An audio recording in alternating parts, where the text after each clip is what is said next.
Vamos abrir a palavra de Deus em Romanos, livro de Romanos, capítulo 1. O mesmo texto que nós lemos aqui no início dessa reunião. Livro de Romanos, capítulo 1. Vamos ler aqui os versículos 1, 2, 3 e 4. Leiamos, queridos. Paulo, servo de Jesus Cristo, chamado para ser apóstolo, separado para o evangelho de Deus, o qual foi por Deus outrora prometido, por intermédio dos seus profetas, nas sagradas escrituras, com respeito a seu filho, o qual, segundo a carne, veio da descendência de Davi, e foi designado Filho de Deus com poder, segundo o Espírito de santidade, pela ressurreição dos mortos, a saber, Jesus Cristo, nosso Senhor. Veja mais um texto aqui, vira a página da sua Bíblia aí, capítulo 1 de Romanos, versículo 16 e 17. Diz assim: pois não me envergonho do Evangelho, porque é o poder de Deus para a salvação de todo aquele que crê, primeiro do judeu e também do grego, visto que a justiça de Deus se revela no Evangelho, de fé em fé, como está escrito, o justo viverá por fé. Amém? Amados, essa semana eu estava pensando a nossa história, a nossa vida, pensando a nossa experiência cristã. E refletindo então nos resultados, no fruto. Isso porque, a despeito da má compreensão que se tem no meio cristão, da natureza da igreja, da importância da igreja, e no sentido prático, o porquê de nós congregarmos, estarmos reunidos, há uma má compreensão. Isso porque a igreja foi transformada, na verdade, num circo. Não me referindo aos palhaços, jamais. Mas na questão do entretenimento. Ou pode ser também um parque de diversão. Ou seja, as pessoas são empregadas ali, estão amarradas, porque se tem, na maioria das vezes, a igreja como sendo um lugar em que você está ali para se divertir, para você ter um gozo, ter uma alegria. Ou seja, essas questões meramente sociais. Mas a Bíblia nos fala de maneira um pouco diferente, porque o Evangelho, enquanto o poder de Deus para a salvação, nos salva. Então, nós estamos dentro de um processo efetivo de salvação. Um dia estávamos completamente perdidos, arruinados, desgraçados, totalmente envolvidos no lamaçal de pecados, de morte. E o Senhor então nos alcançou, lá onde nós estávamos. Como diz o Salmo 40, né? Tirou-me de um tremedal de lama e firmou os meus pés sobre a rocha. Naquele momento em que você ouviu o Evangelho, que você creu no Evangelho, que você foi selado com o Espírito Santo da promessa, ali efetivamente, na sua experiência, você se ingressou dentro agora de um processo de libertação, dentro de um processo de cura, dentro de um processo de santificação, um processo de salvação. É importante que nós entendamos que a obra que Cristo realizou na cruz por nós é única, é perfeita e completa. Nada resta a ser feito no que tange a salvação. Quando Cristo disse ali na cruz do Calvário, está tudo consumado, é verdade. Está consumada a obra de redenção. Ele já fez tudo.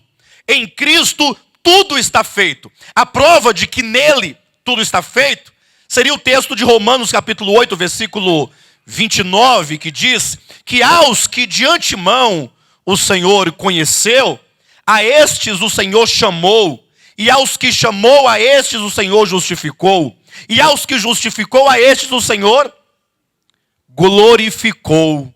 Então, quando diz a Escritura que aqueles a quem o Senhor chamou, esses já foram glorificados, É porque a obra de Cristo já está feita. Eu pergunto, você já está glorificado? Sim ou não? Sim ou não? Não. Categoricamente não. Então a Bíblia está mentindo. Porque ela disse, aos que chamou, a estes glorificou. Romanos 8, 30. Você já está glorificado? Sim e não. Sim, porque em Cristo está consumado. Agora, na sua experiência, você ainda está se apropriando dessa salvação. Você ainda está tomando posse dessa salvação. Você ainda está experimentando efetivamente na sua alma essa cura, essa libertação e essa salvação que Cristo Jesus nos concedeu.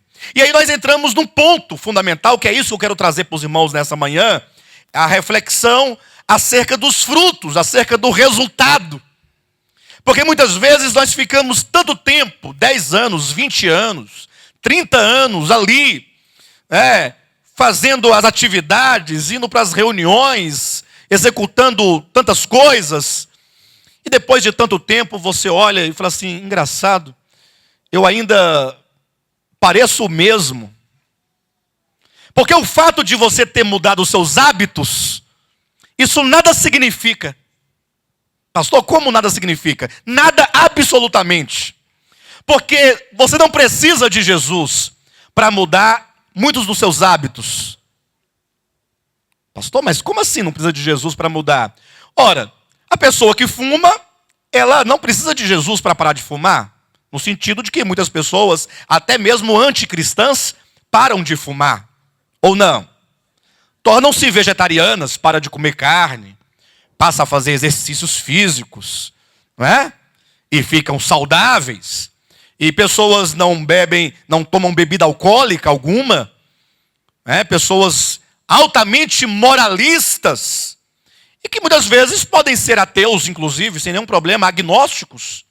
Eu quero dizer que essa mudança de meros hábitos e de mero comportamento, que muitas vezes é imposto ao crente, isso não prova categoricamente que há uma mudança real. Porque quando você se depara com o Evangelho, leia depois o Evangelho de Mateus, e Jesus começa a dizer o seguinte, olha, veja bem, ele vai dizendo, bem-aventurado aqueles que têm fome e sede de justiça. Parece um texto tão simples, né? Mas olha a profundidade desse texto. Eu pergunto, você que nessa manhã me ouve falar, você tem fome e sede de justiça? Você está desesperadamente ávido para que a justiça logo se estabeleça efetivamente, que o Senhor volte para que a injustiça social acabe. Quando você vê uma pessoa sofrendo, e o sofrimento humano, na maioria das vezes, é consequência de uma injustiça social, sim ou não? Pessoas que às vezes não têm o que comer, porque há uma injustiça social. Você tem sede, fome, piedade, você chora, você sofre, bem-aventurados que choram. Você sente no seu íntimo a dor do outro. Você se comove, você sente dores renais, como diz o texto, né? Que você é tomado por compaixão, e compaixão se lê literalmente dores intestinais, ou dores nas entranhas, no seu profundo, aquilo te consome. Bem-aventurados pacificadores, não somente que promovem a justiça, mas que sobretudo já encontraram a paz em Cristo no seu próprio coração, e vive agora nessa paz divina, e promove para outros. Agora você é um canal de paz aos outros, ou ainda somos perturbadores da paz de muitos? E aí o Sermão do Monte, ele vai tocando em aspectos essenciais, profundos, que mais nos expõe do que nos ajuda. Jesus fala o seguinte, olha, quando alguém te ferir na face direita, você não devolva-lhe na esquerda dele. É dito, Se alguém te bater na face, ofereça a outra face. Olha como que o Senhor... Pastor, mas tem que fazer isso mesmo? Não vamos pegar isso nesse sentido. Porque é possível que alguém ofereça a outra face para o mero orgulho. Porque há orgulho de todas as formas. Para você parecer aquilo que não é, você eventualmente pode até se submeter a uma situação eventual. Mas Jesus está dizendo o seguinte: o seu coração é mau. A sua alma é perversa. Que gosta da vingança, tem a sede pela vingança. Que é injusto, que atropela o outro. Que destrói sua própria família muitas vezes. Que lutam uns contra os outros. Então a questão é o coração. O evangelho, ele quer entrar no coração e levar cura, levar libertação, levar transformação. Na verdade, isso quer destruir o velho homem e gerar um novo homem. É um novo ser, é uma nova criatura, é uma nova criação. O evangelho, ele tem esse objetivo: entrar no coração, na alma, no profundo. E como a espada ir penetrando, sondando, perscrutando os lugares remotos e levando luz, levando salvação. E, portanto, esse é um processo longo no qual nós nos encontramos, que só vai se consumar em nós quando, por fim, estivermos não somente com o espírito regenerado, ou o corpo glorificado, mas sobretudo com a alma transformada. O Senhor nos escolheu para nos conformarmos, para que nós fôssemos conformados à imagem de Cristo. A imagem dele. Neste momento eu tenho certeza que cada um de nós aqui, pensando isso, pensando o evangelho e pensando em nós, você pode observar o quanto que ainda você precisa ganhar do Senhor. O quanto que nós, eu, você, precisa experimentar isso. Porque nós nos regozijamos aqui que já nos foi dado. Agora precisamos fazer o que diz o apóstolo Paulo a Timóteo. Tomai posse da vida eterna. Aproprie-se da vida eterna. Nós já fomos abençoados com toda sorte de bênçãos nas regiões celestiais em Cristo Jesus. Já nos foi dado, já é nosso. Basta que agora nós, de fato, venhamos a entender e permitamos então que o evangelho, que é uma pessoa, nós lemos aqui, olha, Paulo separado para o evangelho de Deus, o qual, o evangelho de Deus, foi por Deus outrora prometido, por intermédio dos seus profetas das Sagradas Escrituras, com respeito ao seu Filho. O que é o Evangelho? Ele diz respeito ao Filho.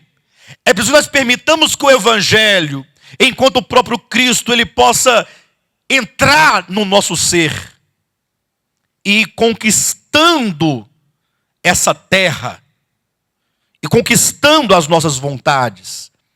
Nos lugares profundos, precisamos aprofundar nossas raízes e falar: Senhor, olha, eu quero, eu preciso, eu te peço, eu te suplico que tu possas efetivamente penetrar o meu ser, entrar.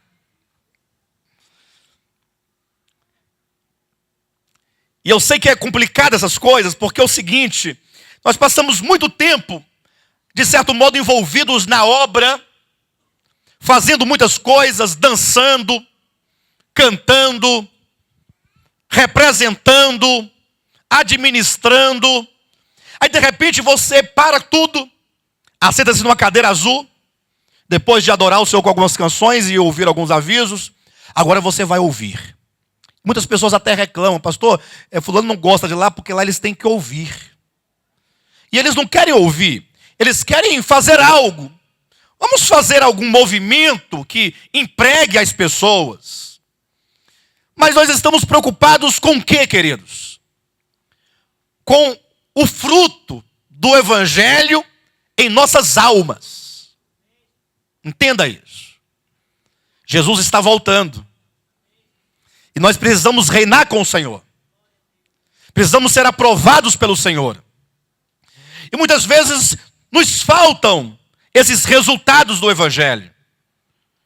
Você pode pensar um pouco agora na sua própria experiência. Quanto ainda há dentro do coração de amargura? Quantos corações cristãos amargurados? Ainda cheio de angústias, de enfermidades, ainda tão cheio de ressentimentos. Você se sente totalmente incapaz de perdoar aquele que te ofendeu profundamente. Muitas vezes somos pessoas iracundas, que não conseguem tolerar, não conseguem se doar. Fora os muitos vícios, a inveja, o dolo, a maldade, a concupiscência da carne, dos olhos, a soberba, a arrogância. E nós estamos sempre convidando os irmãos a pensar essa necessidade, que é o que vale a pena. Porque neste mundo nada mais vale a pena, senão aquilo que você recebe de Deus, da sua alma, porque isso que é realizado dentro de você é eterno. Isso você vai levar contigo para a eternidade. Quando você morrer, nada mais você vai levar, senão aquilo que foi realizado dentro de você. Herança, dinheiro, bens, nada disso vai com você. Você vai ter no máximo ali um pedacinho de terra onde vai sepultar o seu cadáver. E talvez não seja nem seu. Se não pagar direitinho os impostos anuais ali, eles tira, para dar, cede para outra pessoa.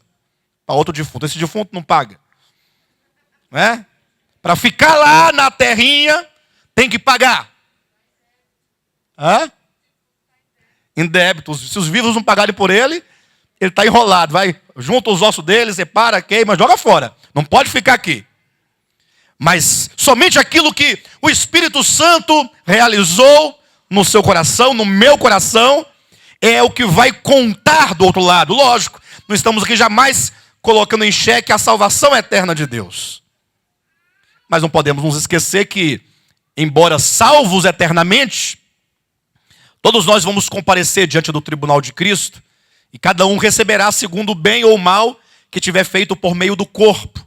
É o testemunho das Escrituras, na segunda carta de Paulo aos Coríntios, no capítulo 5, versículo 10. Então, pensando nisso, eu faço a seguinte pergunta. O que acontece, então? Por quê que muitas vezes gastamos tanto tempo com a nossa vida religiosa e há tão pouco fruto? Tão pouco fruto.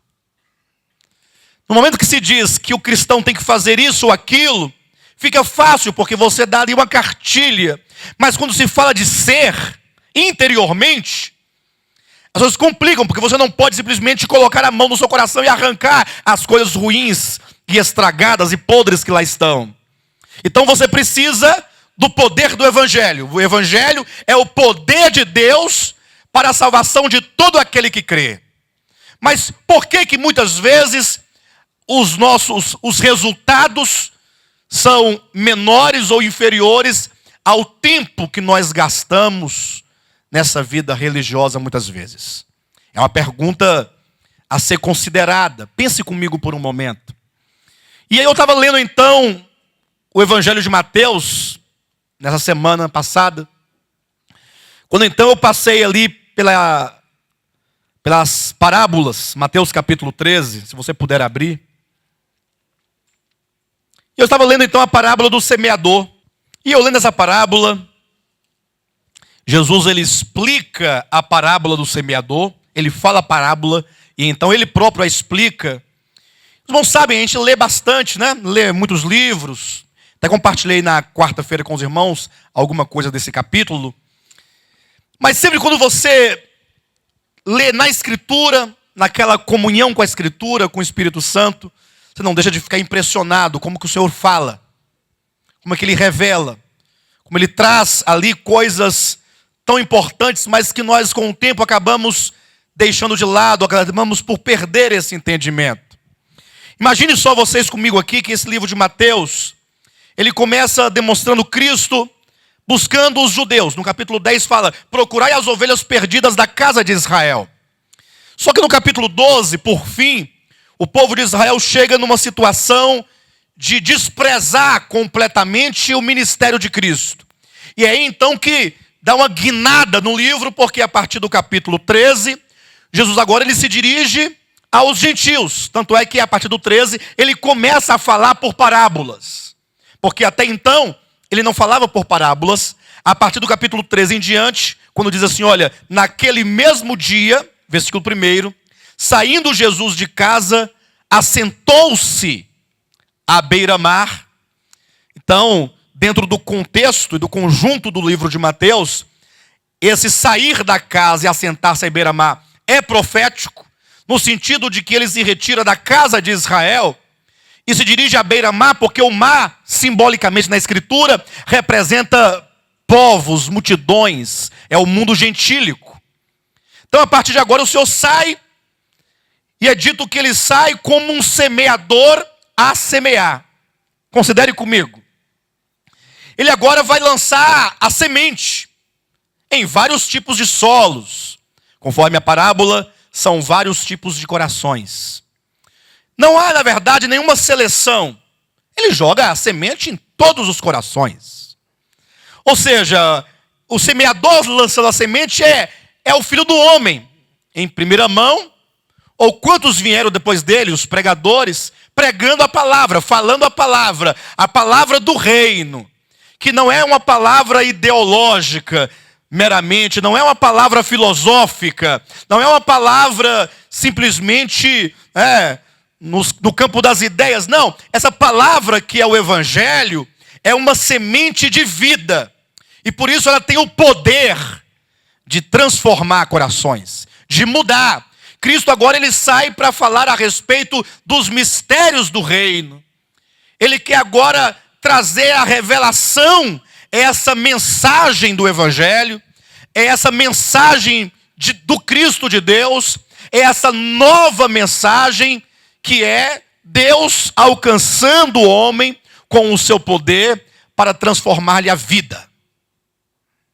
Agora, a grande questão não está na semente, porque onde a semente cai, ela brota. A semente é boa. Em si mesma ela é boa. A questão são os tipos de solos em que essa semente cai. Então, quero que você considere comigo, quando Jesus aqui ele começa a dar o sentido e o significado dessa parábola. Capítulo 13, a partir do 18 em diante, ele diz assim, olha, atendei vós, pois, a parábola do semeador. Ó, atendei vós. Olha, por que chamar a atenção deste modo? Porque falar assim, olha, prestem bem atenção, atentem à parábola do semeador. Eu pergunto a vocês nessa manhã, vocês já atentaram a essa parábola?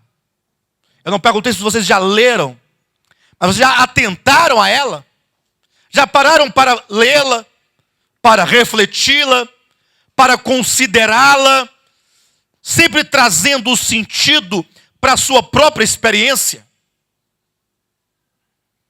E Jesus diz assim no versículo 19, a todos os que ouvem a palavra do reino e não a compreendem, vem o maligno e arrebata o que lhes foi semeado no coração. Este é o que foi semeado à beira do caminho. Então veja o primeiro ponto. A semente que caiu à beira do caminho diz respeito àquele que ouve a palavra do reino. Você tem ouvido a palavra do reino? Você tem ouvido?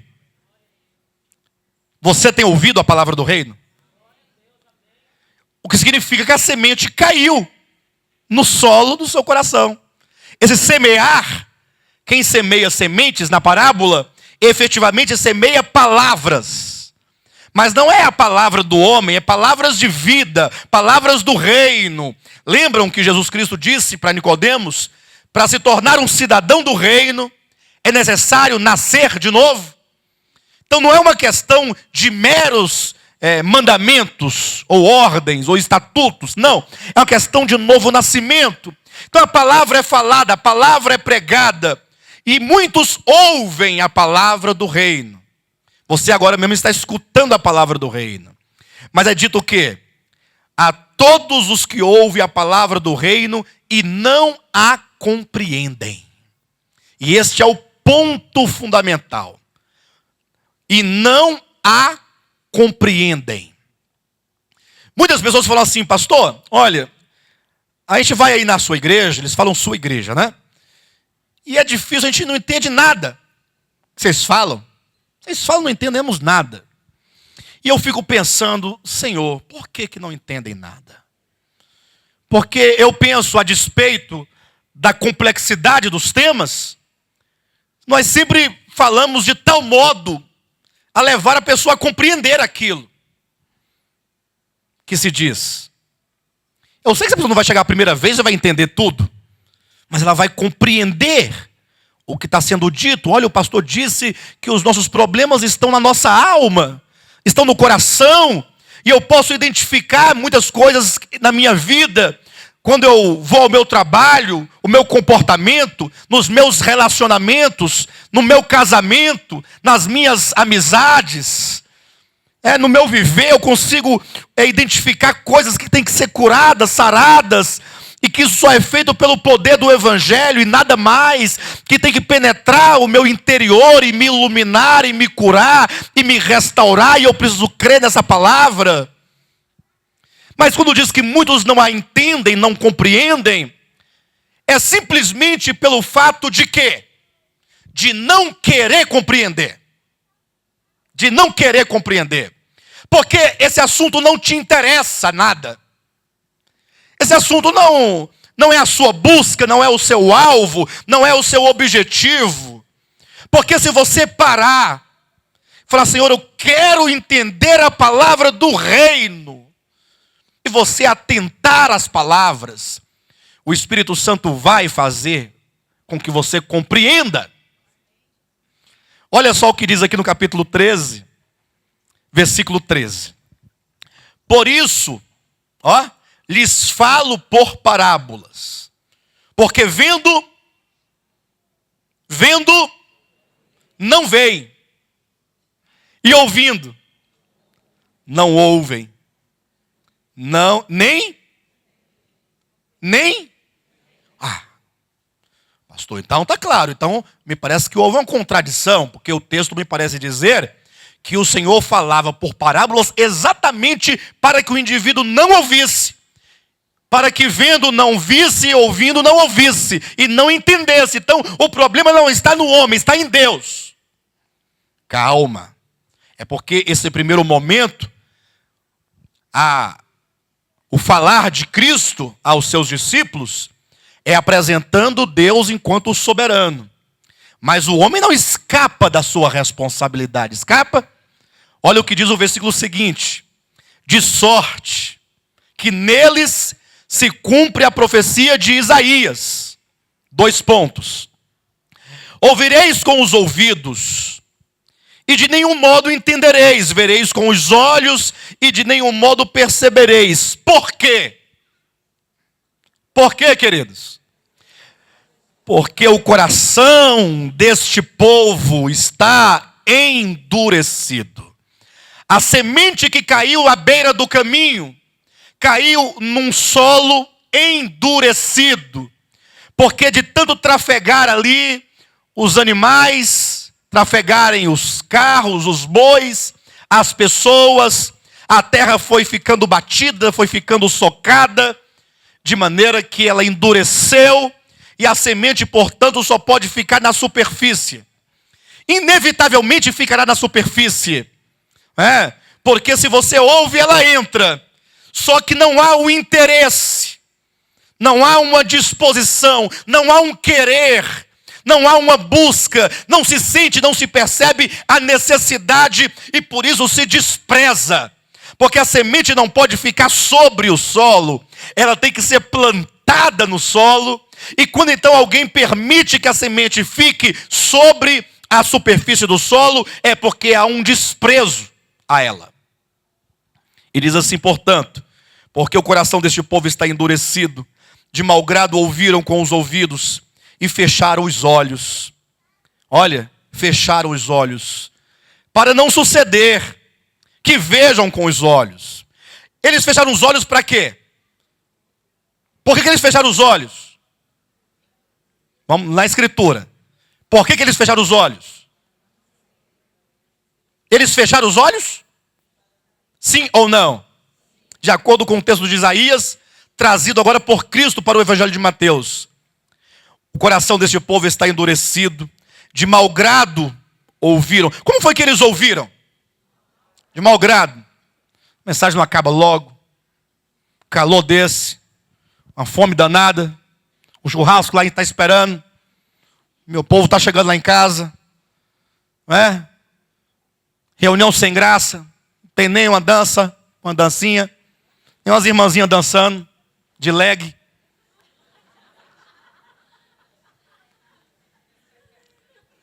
De leg.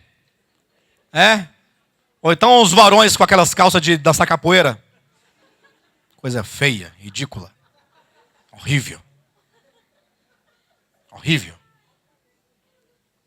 Nada demais. De mau grado ouviram. Olha o texto. E fecharam os olhos para não suceder, para que não aconteça o pior. Para que não aconteça o pior. As pessoas não querem que aconteçam isso com elas. O quê? Para não suceder que vejam com os olhos, ouçam com os ouvidos, entendam com o coração, se convertam e sejam por mim curados. Onde é que está a ciência aqui? É que essa palavra não fique na superfície do seu coração. Mas a palavra do reino, ela pode ser plantada na terra do seu coração, com profundidade, e aí vai haver um resultado. Você vai compreender, não somente no entendimento, mas você vai compreender com o coração. Você vai ver com os olhos do coração, vai ouvir com os olhos do coração. E quando o seu coração então receber essa palavra, você vai se converter a Cristo. Mas não é se converter naquele sentido quem quer aceitar a Jesus, não. Porque levantar a mão não é converter-se, é apenas fazer um movimento. Assim, ó. Converter-se é quando o seu coração, que está caminhando nessa direção, ele se converte, ó. Ele se volta e se direciona para Deus. O nosso grande problema é o coração, que muitas vezes, sendo nós salvos e crentes, e mesmo servos de Deus, nosso coração não está convertido. Porque não basta você se converter a Jesus. Você tem que se converter. Voltar o coração, a mente, o entendimento, as emoções para o Cristo de Deus. Não é o Cristo dos crentes, da religião, que não serve para nada. É o Cristo de Deus. Ele existe. Ele é real. Deus se fez carne. Ele andou entre os homens. E ele foi rejeitado. Ele foi insultado. Ele foi crucificado. Ele morreu. Ele ressuscitou dentre os mortos. Ele saiu de entre os mortos. Venceu a morte. Venceu o Hades. Principados, potestades, poderes, tudo ele venceu. E ele ascendeu aos céus. E ele foi então recebido pelo Pai nos céus. Ele foi entronizado, ele foi glorificado, ele foi exaltado. Ele é o Rei. Ele é o Senhor do universo. E esse Deus tão grande, tão exaltado, é tão gracioso, que Ele habita dentro de nós, dentro do nosso espírito humano. Ele está conosco todos os dias. E agora então eu preciso voltar-me a Ele. Porque talvez você já tenha orado muito e não resolveu nada. Ficou rouco. Você talvez tenha orado gritando, como se Deus estivesse lá no Japão e você aqui, e você tivesse que fazer-se ouvido lá. Vigílias, campanhas, óleo na sua cabeça, sal, água benta, rosa, envelope. Havia uma vez uma pessoa, um pastor, mandar o demônio sair no nome de Jesus, o demônio não saiu. Nem no nome de Jesus. Tá vendo? Agora vocês vão ver o poder do dízimo. Pegar um envelope. Vai sair não? Ele, não, já estou saindo.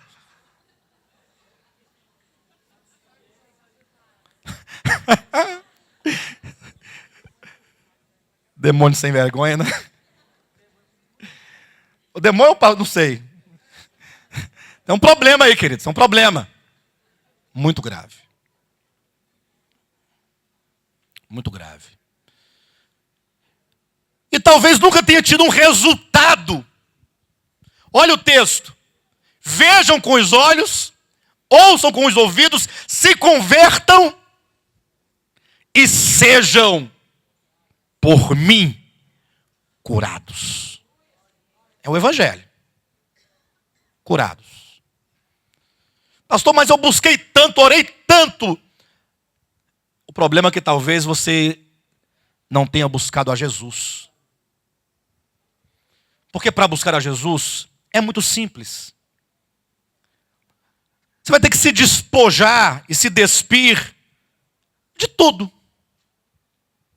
E ficar como aquele publicano que entrou num templo sem nenhuma pretensão. Nenhuma. Não havia naquele homem pretensão alguma. Jesus disse que entraram no templo 2 homens.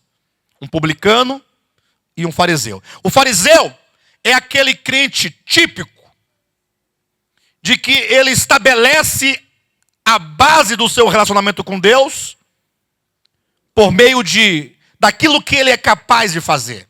É aquele coração que fala, ó Deus, graças eu te dou, porque eu não sou, ó. Que graças é essa que ele dá a ele, né? Graças eu te dou, porque eu não sou como os pecadores. E olhava para o publicano. Os pecadores. Porque afinal, e tu sabes porque tu vês todas as coisas, teus olhos percorrem toda a terra, como já dizia o profeta Zacarias. No seu livro, profeta pós-exílico, teus olhos percorrem, e tu tens visto, portanto, que eu jejuo 3 vezes por semana. Faço todas as minhas orações diárias. Dou o dízimo de tudo quanto possuo. Você sabe, Senhor, né? Quem sou? O publicano. E era uma categoria, uma classe de pessoas muito má vista, né? Pelos judeus. Diz a Bíblia que ele não ousava sequer levantar a cabeça aos céus. Essa pessoa não tinha nenhuma pretensão, tinha? Nenhuma. E ele sabia que ele era um miserável. Ele dizia, Senhor, e batia no peito, ser propício a mim, pecador. Eu confio tão somente na tua misericórdia. Porque... E aí este saiu de lá justificado, curado. Esse primeiro ponto da parábola diz o seguinte, que há muitos corações que simplesmente não querem ver. Ah, a palavra está aí, mas você não quer ver, você não quer entender, você não quer ouvir, de mau grado você escuta, porque você não tem nenhuma busca de fato, não busca essa cura, essa libertação, da qual tanto você precisa. Talvez as suas buscas tenham sido várias outras. Você esteja em busca de fama, de status, de dinheiro, e mesmo da cura do corpo, porque o problema da cura do corpo é essa, né?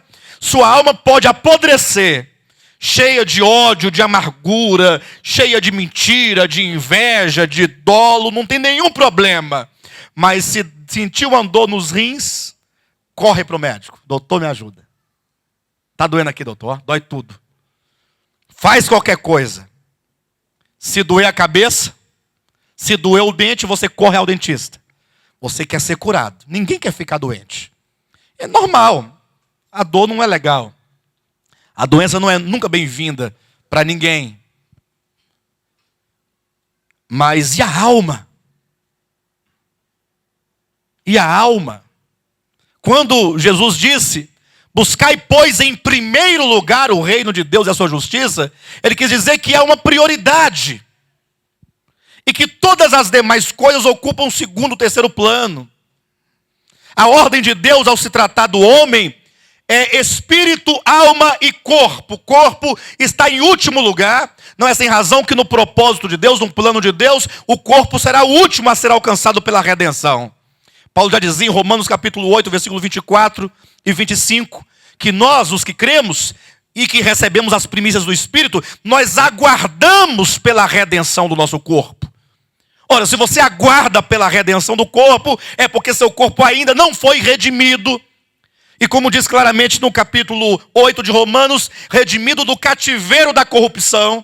E portanto, quando Cristo voltar, e somente quando Ele voltar, é que esse corpo mortal será revestido de imortalidade, esse corpo corruptível será revestido de incorruptibilidade. Espírito primeiro, alma e corpo. É um olhar de dentro para fora. Enquanto o olhar dos homens estão de fora para fora, Deus ele quer olhar de dentro para fora. Por isso, volte agora o seu coração a Deus, o seu pensamento para dentro de você e peça a Deus, Senhor, sonda o meu coração. Porque tu conheces o meu deitar, o meu levantar. Tu me cercas por detrás e por diante. Antes que a palavra saia da minha boca, tu já a conhece. Então, Senhor, sonda o meu coração, minha alma. Vê aí, se há algum caminho mau dentro de mim. Essa busca interior de discernir. E falar, Senhor, eu preciso de ser curado. Portanto, não despreze a palavra. Não feche seus olhos para a palavra. Pastor, mas é possível alguém fechar os olhos? É possível, sobretudo um crente. Sobretudo. Diz assim o versículo 20. O que foi semeado em solo rochoso. Olha aí. Esse é o que ouve a palavra. Então esse também ouviu a palavra. No primeiro solo ouviu a palavra, aqui também ouviu a palavra. E recebe logo, vírgula, com alegria.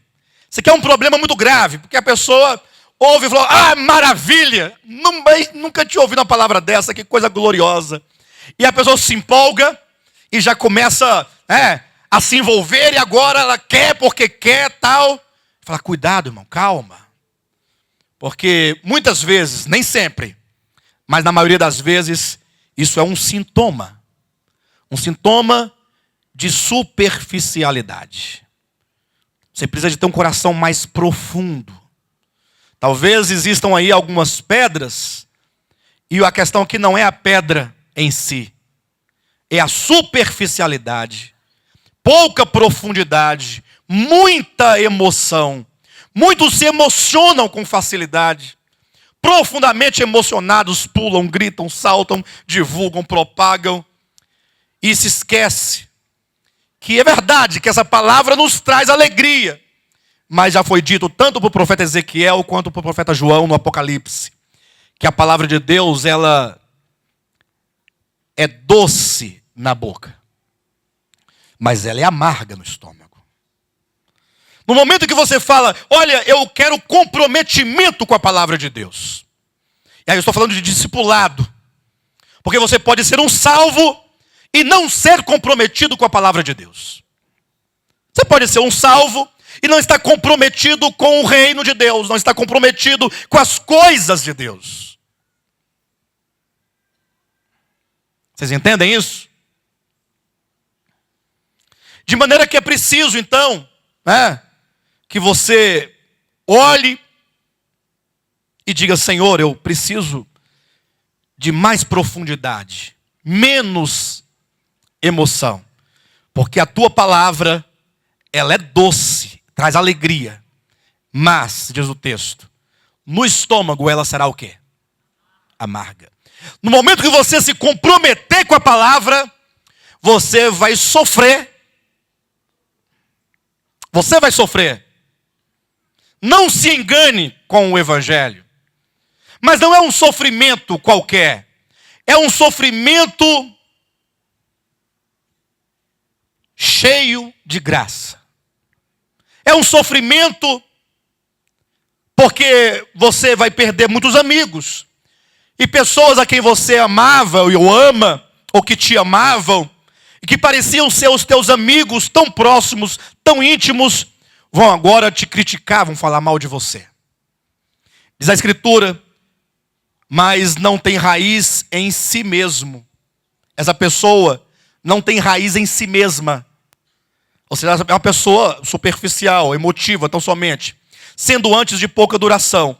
Em lhe chegando a angústia ou a perseguição por causa dos demônios, você faz uma campanha e ficarás livre do sofrimento, da perseguição, da angústia. É isso? Então vamos ler corretamente. Em lhe chegando a angústia ou a perseguição por causa da palavra. Por causa da palavra.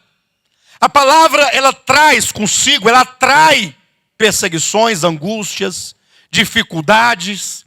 Porque você agora simplesmente será reconhecido como aqueles que o mundo não conhece.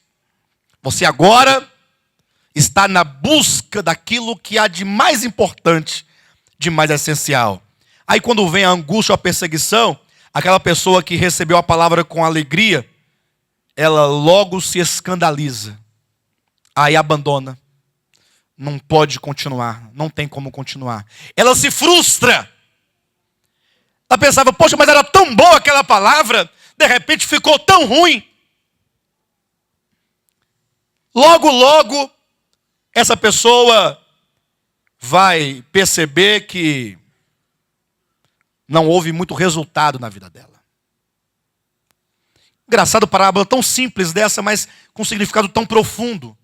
Porque Jesus toma aqui uma figura tão elementar na cultura lá dos hebreus, para falar de coisas tão verdadeiras dos nossos corações.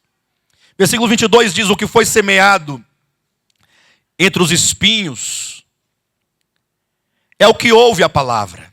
Opa, esse também ouviu a palavra. Também ouviu a palavra. Todos ouviram até agora. Porém, os cuidados do mundo e a fascinação das riquezas sufocam a palavra e fica o quê? Infrutífera. Jesus fala daqueles que desprezam a palavra, não querem saber, eles fecham os olhos, eles não têm nenhum interesse real, por isso não tem como ter um resultado real. Daqueles que recebem até com alegria, pulam, mas são superficiais. As pessoas não querem o comprometimento com a palavra. Ele quer o doce da palavra, mas não quer o amargo da palavra.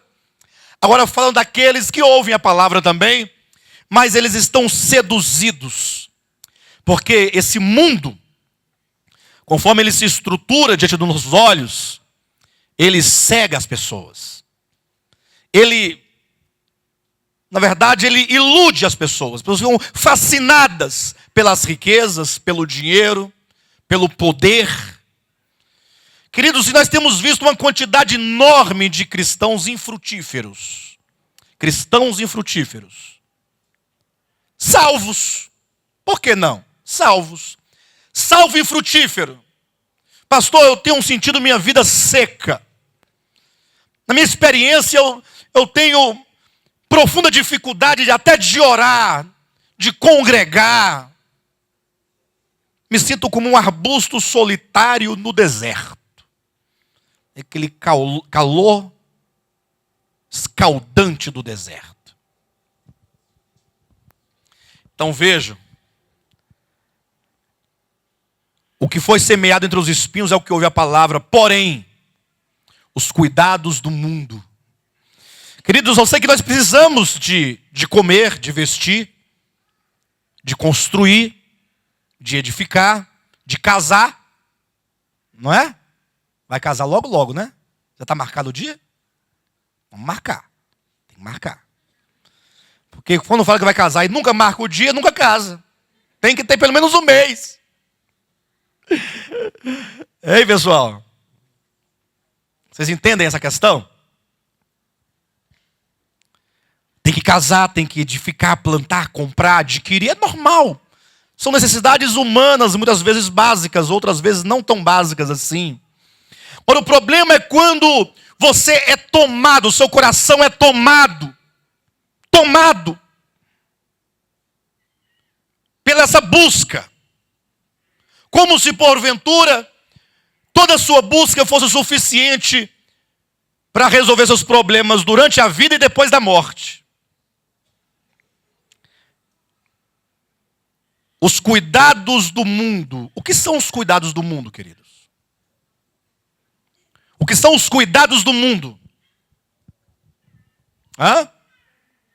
Vamos ver aqui um texto da Escritura para poder discernir isso. Abra em 1 Coríntios capítulo 7. Vamos ler o 27 em diante. Diz assim: Estais casado? Quem é que está casado? Olha que coisa boa. Estás casado? Não procure separar-te. Ok, pessoal? Entenderam? Entenderam? Não procure separar-te. Estás livre de mulher? Não procures casamento. Bom conselho, não? Mas se não der conta, case. Vai viver abrasado. 28. Mas se te casares, com isto não pecas. E também se a virgem se casar, por isso não peca. Ainda assim, tais pessoas sofrerão angústia na carne. E eu quisera poupar-vos. Isto, porém, vos digo, irmãos, o tempo se abrevia. O que resta é que não só os casados sejam como se não o fossem, mas também os que choram como se não chorassem, e os que se alegram como se não se alegrassem, e os que compram como se nada possuíssem. E aqui ele passa a falar uma série de coisas da vida humana, do cotidiano. Ser casado, não ser casado, trabalhar, comprar, adquirir, não é isso? Os que compram como se nada possuíssem, e os que se utilizam do mundo como se dele não usassem. Ou seja, os cuidados do mundo são os cuidados normais e naturais da vida humana. Você tem que estudar ou não tem que estudar? Você tem que trabalhar ou não tem que trabalhar? Aí você tem que ir na escola do filho, porque é reunião de pais e mestres. Aí você tem que fazer um seguro do carro. Porque se roubarem teu carro e não tiver seguro, o meu só teve seguro só no primeiro ano. Depois eu falei assim, agora está por conta dos anjos de Deus. Os anjos estão com as espadas. Se aproximar, ele, sai para lá, rapaz. Isso aqui é do meu servo, sai daqui. Eu estou confiando nisso. Eu estou fiado na misericórdia de Deus.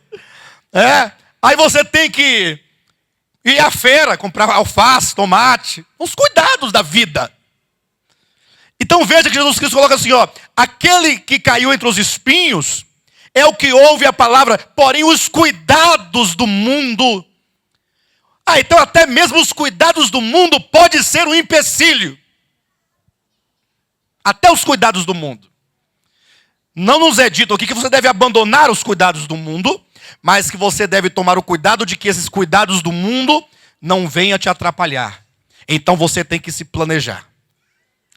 Bem, para que os cuidados do mundo não venham ser como um tanto de espinhos no meu coração e tornar a palavra em mim frutífera, eu preciso estabelecer algumas regras. Eu não me deixarei ser consumido e escravizado pelos cuidados do mundo. Portanto, eu preciso congregar tal dia. Eu tenho que congregar. Se o próprio Jesus Cristo, que é Deus, congrega, por que eu não vou congregar? E quem diz que Jesus congrega? Está lá em Hebreus capítulo 2. Que toda vez que a igreja se reúne, lá está ele no meio da congregação, cantando louvores ao Pai. Então ele congrega. Então você tem que se planejar. Olha, para que os cuidados do mundo não sejam como espinhos no meu coração que sufoca a palavra e fica consequentemente em mim infrutífera, então eu preciso de administrar o meu tempo.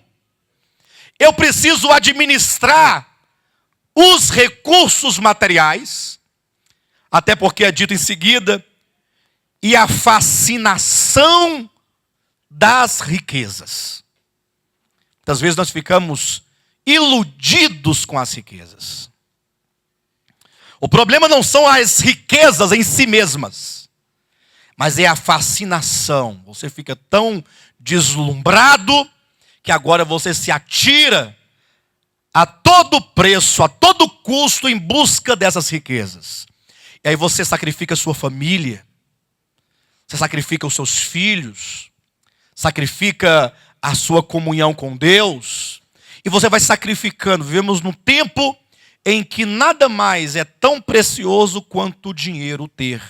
Por isso que o pai vai para um lado atrás do dinheiro, a mãe vai para o outro e os filhos ficam largados. Aí para poder ficar tudo certo, traz um tênis bom, caro, uma bicicleta boa, um videogame bom. Aí fica tentando reenlaçar os filhos com os presentes. E isso não resolve. Não resolve. Então há essa questão desse coração aqui. Esse coração ele é até sincero, né? Observa que ele de fato não é, ele não despreza. E também ele não está empolgado, ele está seduzido por alguma coisa que o distrai. E portanto sua vida ficará infrutífera. Veja, e no dia que Jesus voltar, como é que nós vamos comparecer diante dele? Infrutíferos? Sem o resultado? Pastor, mas que resultado é esse? É o resultado que a palavra opera dentro do coração, dentro da alma. São as mudanças profundas. E para encerrar, o versículo 23 diz: mas o que foi semeado em boa terra. Quem é este, hein? É o que ouve a palavra e a compreende. Só isso? O que é aquele que tem a boa terra? O que é? Hã? O que diz aí? É o que ouve a palavra. Todos ouviram. Mas e esse aí? Compreende. Então pare. Aqui seria o fim da introdução da mensagem. Eu ia agora apresentar o Evangelho, que é Cristo em relação ao Pai, em relação a Ele próprio, em relação a Satanás, em relação ao mundo, em relação a você. Aí seríamos todos esses tópicos. Mas não tem problema não, eu vou parar por aqui mesmo. Mas veja, o que foi semeado em boa terra é o que ouve a palavra e a compreende. E eu quero perguntar para você, você compreendeu? Você compreende a palavra do reino? Mas veja que esse compreender, ele vai além do entendimento intelectual. É entender com o coração. Porque no momento em que essa palavra penetrar seu coração, e você ter uma compreensão espiritual dessa verdade, isso altera a sua vida, isso muda a sua vida. É neste momento em que você abre mão de todas as coisas que têm o seu valor, mas não podem ser mais valiosas do que o próprio Senhor. Razão porque o apóstolo Paulo, sendo antes um grande homem no judaísmo, ele diz: tudo isso eu considerei perda por causa da sublimidade do conhecimento de Cristo Jesus, o meu Senhor, por amor do qual não somente as perdi, mas as considero como refúgio. E olha que essas coisas que ele considerava refúgio eram os status da vida religiosa que ele tinha em conformidade com a lei. Então, quando ele conheceu a Cristo, ele falou assim, é somente Cristo. Eu quero convidar os irmãos a refletirem isso. Vamos refletir isso. Que você reflita sobre o seu coração. Saiba que a palavra do reino só produzirá efeitos de fato e de verdade se você a compreender no coração. Amém, queridos? Glória a Deus. Busque isso em Deus. Comece a orar. Entre para o seu quarto. Feche a porta do seu quarto. Ora em secreto. Fala, Senhor, eu quero discernir a tua verdade no meu coração. Vamos ficar de pé em nome de Jesus.